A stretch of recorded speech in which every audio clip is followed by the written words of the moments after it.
Дзядуля быў немалады, калі ваенныя гады сваім бязлітасным крылом накрылі любы край, сяло. Руплівец, добры гаспадар, садоўнік, земляроб, пчаляр.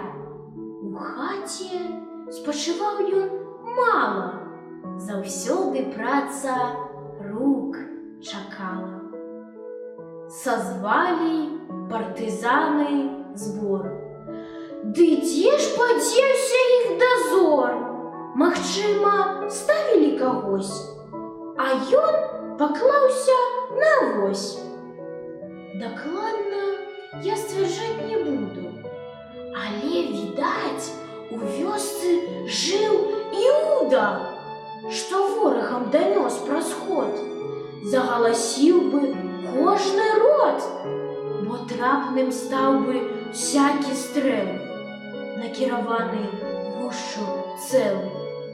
На месцы смерць ці смерць ад раны палеглі б тут і партызаны. Дзядуля не пайшоў на сход. Я лепш агледжу агарод. Нядзеля, сёння не працуем. Навіны я пазней пачую. Паўліна всё раскажа потым. І дзеці слухаць не работа. Прайшоў, праверыў па парадку, з цыбуляй, з бурачкамі градкі. І раптам, Божа барані, там незнаёмец на кані. Іх многа ў шэрых шынялях кіруюць на мясцовы шлях.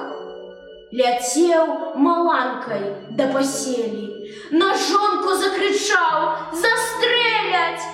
Усе рванулі хто куды, далей, хутчэй ад той бяды.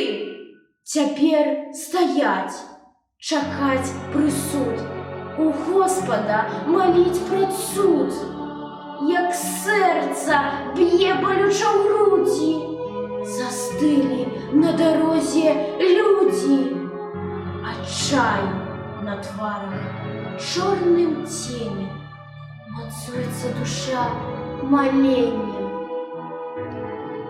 Страляюць толькі ў бок рачулкі. Народ дадому па завулках. Сышлі замоўству партызаны. Жывыя все, не расстраляны. Ніколі не хваліўся дзед. І чым хваліцца не сусвет. Збярог уратаваў ад куляў. Людзей у вёсачцы мачулі.